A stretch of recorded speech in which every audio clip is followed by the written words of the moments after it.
Book 6. 1. The substance of the universe is docile and pliable. The mind which governs it has in itself no source of evil doing. It has no malice. It does no ill, and nothing is hurt by it. By its guidance all things come to be, and fulfill their being. 2. Act the part which is worthy of you, regarding not whether you be stiff with cold or comfortably warm, whether you be drowsy or refreshed with sleep, whether you be in good report or bad, whether you be dying or upon some other business. For death also is one piece of the business of life, and, here as elsewhere, it is enough to do well what comes to our hand. 3. Look within. Let not the proper quality or value of anything escape you. 4. All that exists will very speedily change, by rarefaction, if all substance be one, otherwise by dispersion. 5. The guiding mind knows what its own condition is, how and upon what matter its work is done. 6. The best revenge is not to copy him that wronged you. 7. Find your sole delight and recreation in proceeding from one unselfish action to another, with God ever in mind. 8. The ruling part of you is that which rouses and steers itself, making itself what it wishes to be, and making all that happens take such appearance as it will. 9. All things are accomplished according to the will of universal nature. There is no other nature to influence them which either comprehends the former from without, or is contained within it, or exists externally, and independent of it. 10. The universe is either a confusion raveled and unraveled again, or else a unity compact of order and forethought. If it be the former, why should I wish to linger amid this aimless chaos and confusion, or have any further care than how to become earth again? Nay, why am I disturbed at all? Dissolution will overtake me, do what I please. But if the latter be the case, I adore the ruler of all things. I stand firm and put my trust in him. 11. Whenever your situation forces trouble upon you, return quickly to yourself, and interrupt the rhythm of life no longer than you are compelled. Your grasp of the harmony will grow surer by continual recurrence to it. 12. Had you at one time both a stepmother and a mother, you should respect the former, yet you would be more constantly in your mother's company. Your court and your philosophy are stepmother and mother to you. Return then frequently to your true mother, and recreate yourself with her. Her consolation can make the court seem bearable to you, and you to it. 13. Keep these thoughts for meats and eatables. This that is before me is the dead carcass of a fish, a fowl, a hog. This valerian is but a little grape juice. Think of your purple robes as sheep's wool stained in the blood of a shellfish. Such conceptions, which touch reality so near, and set forth the sum and substance of these objects, are powerful indeed to display to us their despicable value. In this spirit we should act throughout life. And when things of great apparent worth present themselves, we should strip them naked, view their meanness, and cast aside the glowing description which makes them seem so glorious, Vanity is a great sophist, and most imposes on us when we believe ourselves to be busy about the noblest ends. Remember the saying of Crates about Xenocrates himself. 14. Most objects of vulgar admiration may be referred to certain general classes. There are, first, those which hold together by cohesion or by some organic unity, such as stone, timber, figs, vines, or olives. The things which men, a shade more reasonable, admire are referred to the class which possesses animal life such as is seen in flocks and herds. When man's taste is still more cultured, his admiration turns to things which can show a rational intelligence. But he admires this intelligence not as a universal principle, but only so far as he finds it expressed in art or industry, or, indeed, sometimes merely so far as it is exhibited by his retinue of artist slaves. But he who values rational intelligence as a universal thing and as a social force will care nothing for these other objects of admiration. He will, above all things, strive to preserve his own mind in all its rational and social instincts and activities, and to this end he will cooperate with any of his kind. 15. Some things hasten into being. Some hasten to be no more. Even as a thing is born, some part of it is already dead. Flux and change are constantly renewing the world, just as the unbroken flow of time ever presents to us some new portion of eternity. In this vast river, on whose bosom there is no tarrying, what is there among the things that sweep by us that is worth the prizing? It is as if a man grew fond of one among a passing flight of sparrows, when already it had vanished from his sight. Our life itself is much like a vapor of the blood or a drawing in of air. Our momentary actions of inhalation and exhalation are one in kind with the whole power of breathing which, yesterday or the day before, we received at birth, and which we must restore again to the source from whence we drew it. 16. It is a small privilege to transpire like plants, or even to breathe as cattle or wild beasts do. To feel the impressions of sense, to be swayed like puppets by passion, to herd together and to live by bread, all this is no great thing. There is nothing here superior to our power of discharging our superfluous food. What, then, is of value? To be received with clapping of hands? No, neither, therefore, is the applause of tongues more valuable, for the praises of the multitude are not but the idle clapping of tongues. Dismiss the vanity called fame, and what remains to be prized?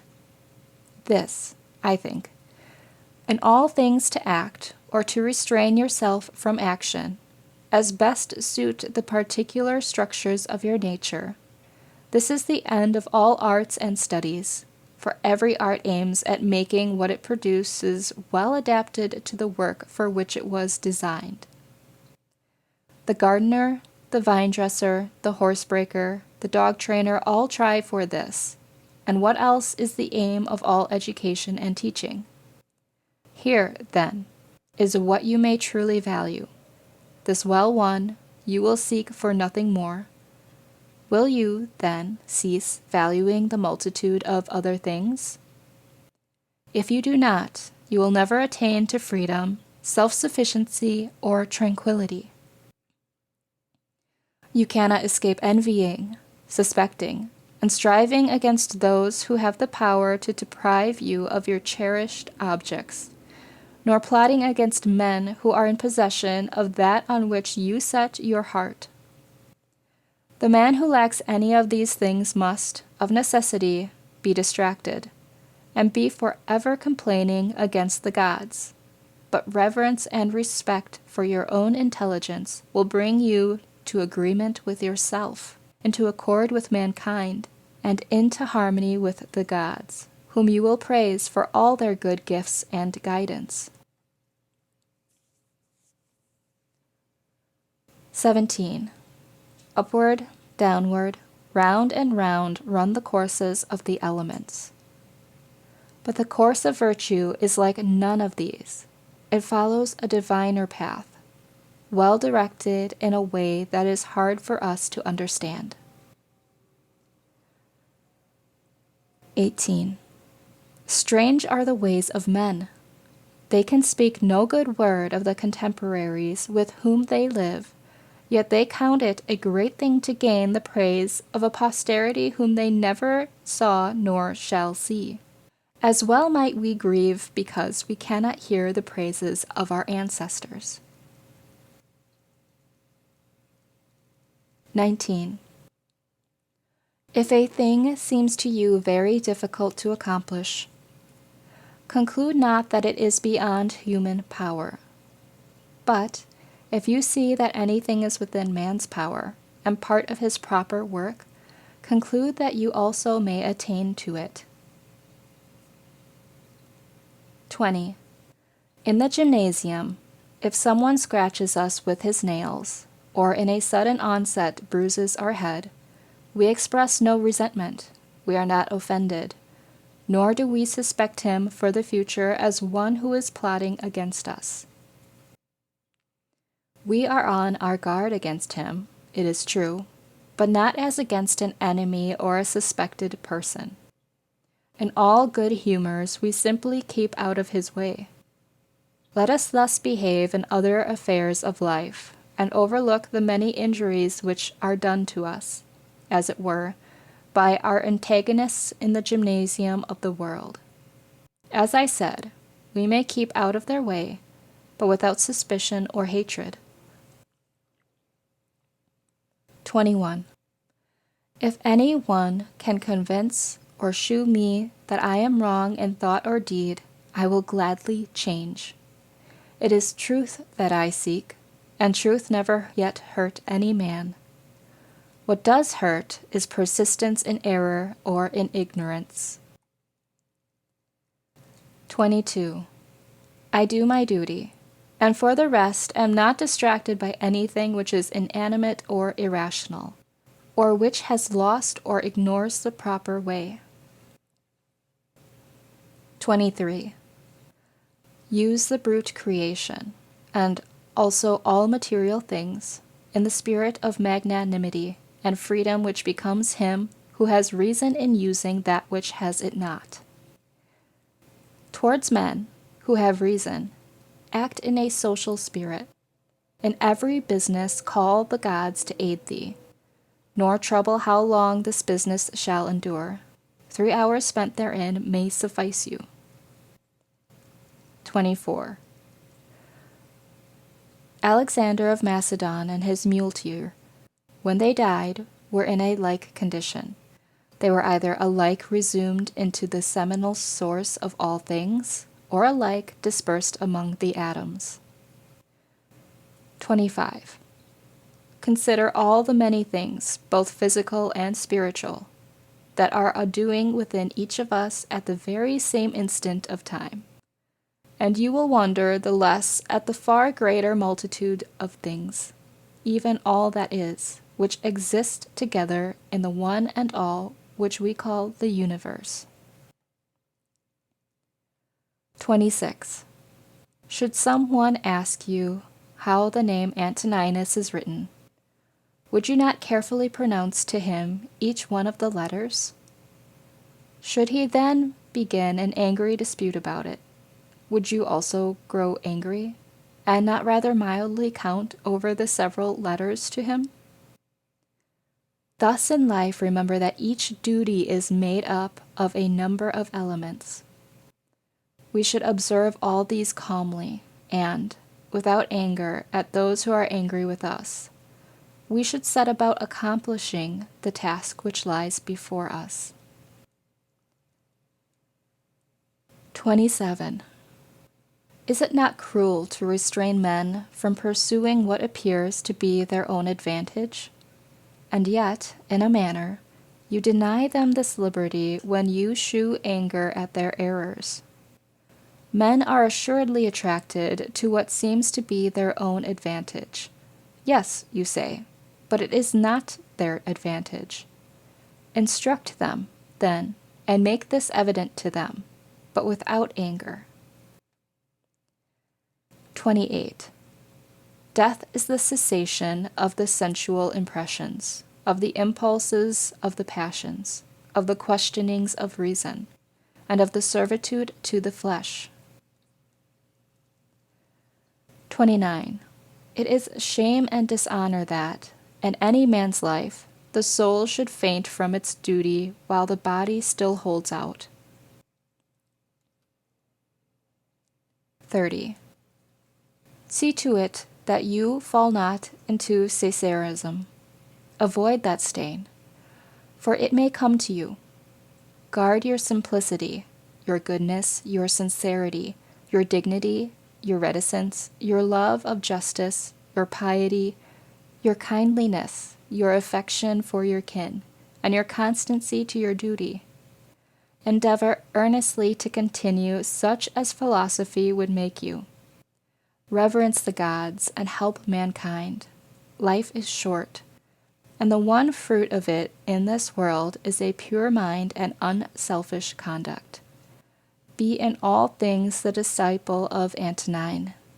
Imitate his resolute constancy to rational action, his level equability, his godliness, his serenity of countenance, his sweetness of temper, his contempt of vainglory, his keen attempts to comprehend things.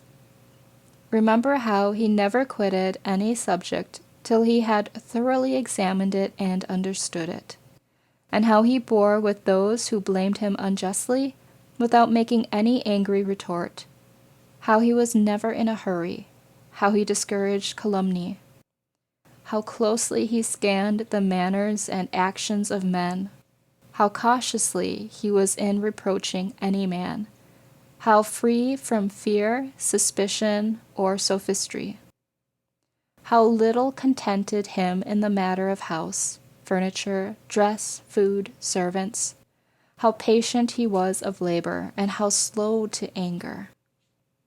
So abstemious was his life that he could hold out until evening without relieving himself, except at the usual hour. What a firm and loyal friend he was, how patient of frank opposition to his opinions, how glad if anyone could set him right, how religious he was, and yet how free from superstition. Follow in his steps that your last hour may find you with a conscience as easy as his. 31. Sober yourself, recall your senses. Shake sleep from you, and know that it was a dream that troubled you. And now that you are broad awake again, regard the waking world as you did the dream. 32. I am made up of a frail body and a soul. To the body all things are indifferent, because it cannot distinguish them. And to the mind all things are indifferent also, which arise not from its own activities. All these are indeed in its own power, but it is concerned with only such of them as are present. Its past and future activities are indifferent to it now. 33. No toil for hand or foot is against nature, so long as it is proper for hand or foot to do. No more, then, is toil contrary to the nature of man, as man, so long as he is doing work appointed for man to do, and if it be not contrary to his nature, it cannot be evil for him. 34. How many are the pleasures that have been enjoyed by robbers, rakes, parricides, and tyrants? 35. Do you not see how common artificers, though they may humor the public to a certain extent, cling to the rules of their art and cannot endure to depart from them? Is it not grievous, then, that the architect and the physician should shew greater respect for the rules of their several professions than man shews for his own reason, which he possesses in common with the gods? 36. Asia and Europe are mere corners of the universe. The whole sea is but a drop, Athos a clod. All the present is but an instant in eternity. All things are small, changeable, and fleeting. Everything proceeds from the universal intelligence, either directly or as a consequence. Thus, the jaws of lions, poisons, all evil things such as thorns or mire, are the consequences of the grand and the beautiful. Do not, then, imagine that they are foreign to that which you revere, but consider well the source of all things. 37.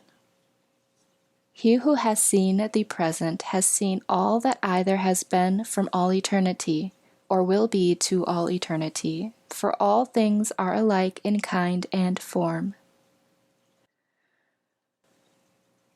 38. Consider frequently the connection of all things in the universe and their relation to each other. All things are in a manner intermingled with one another, and are, therefore, mutually friendly.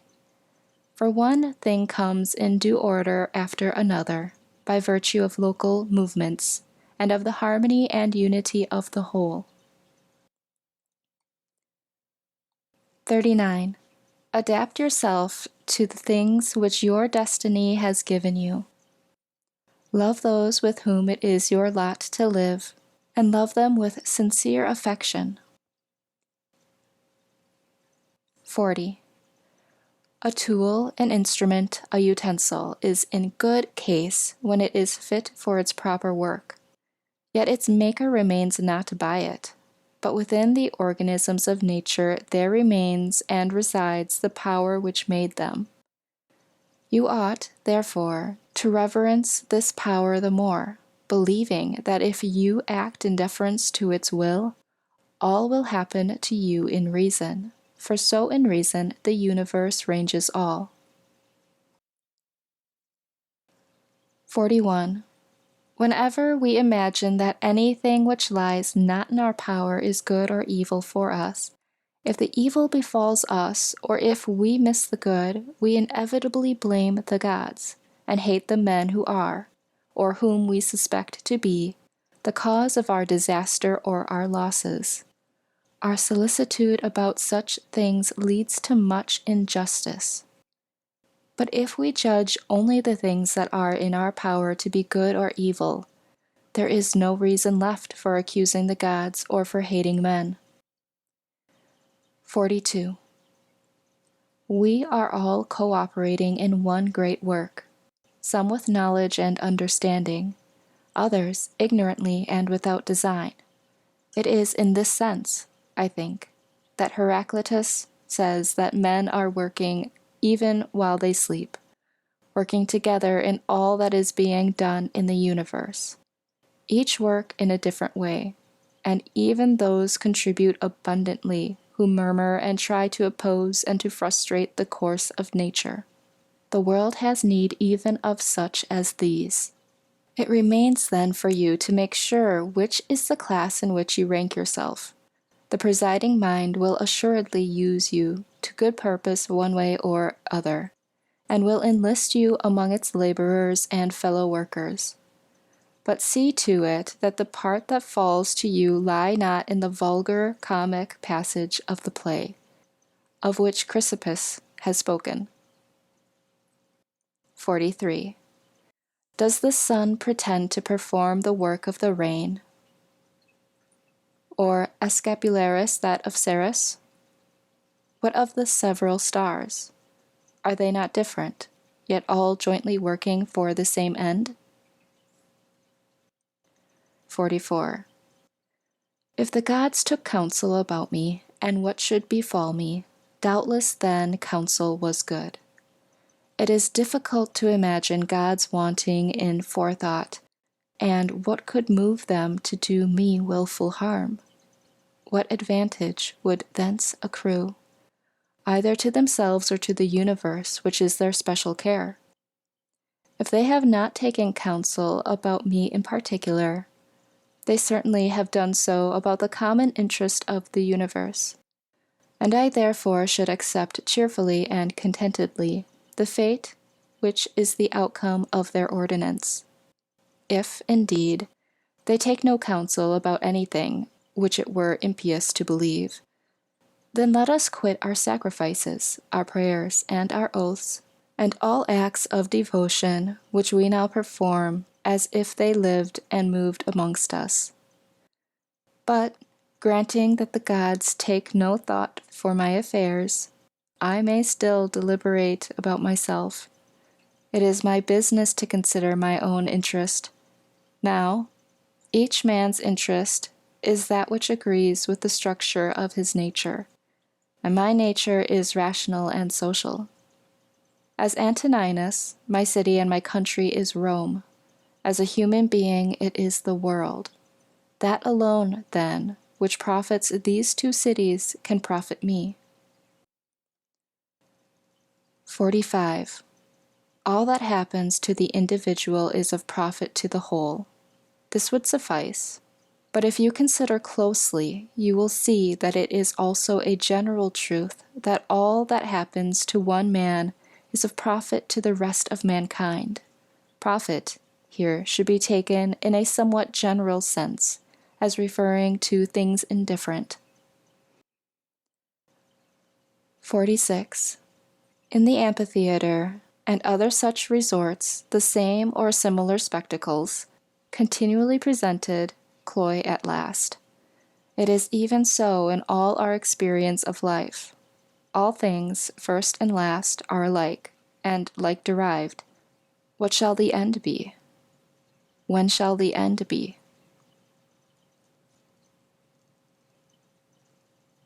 47.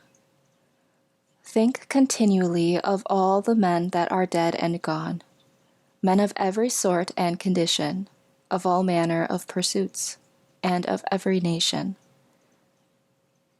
Return back to Philistion, Phoebus, and Origanion. Pass down to other generations of the dead.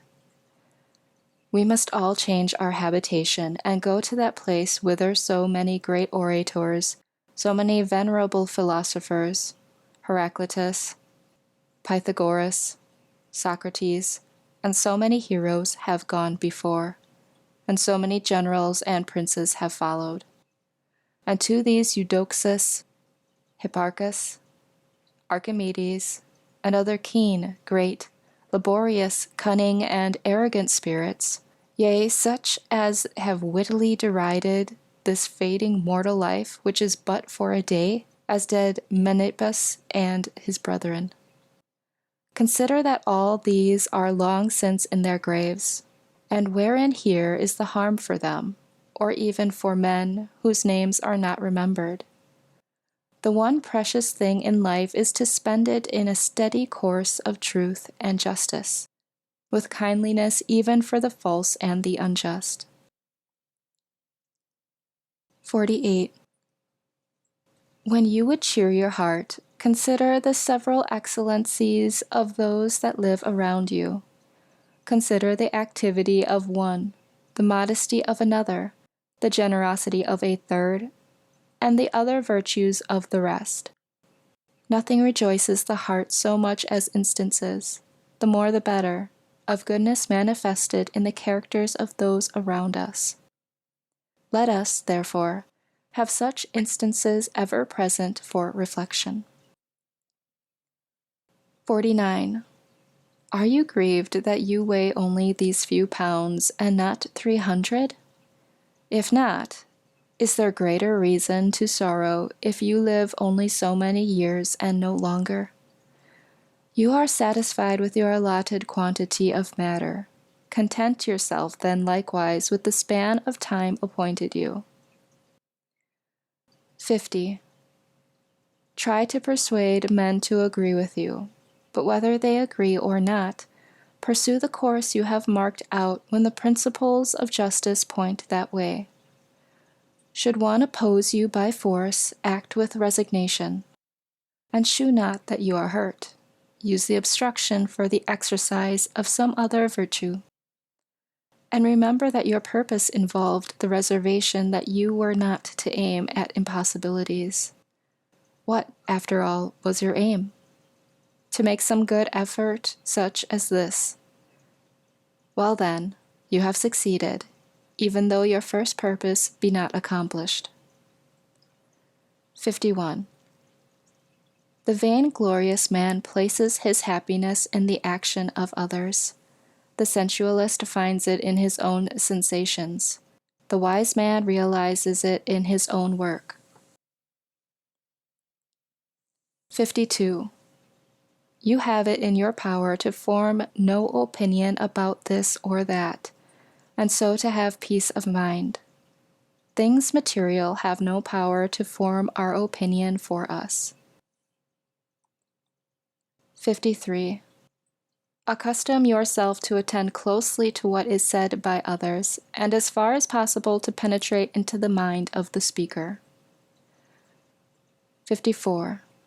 What profits not the swarm profits not the bee. 55.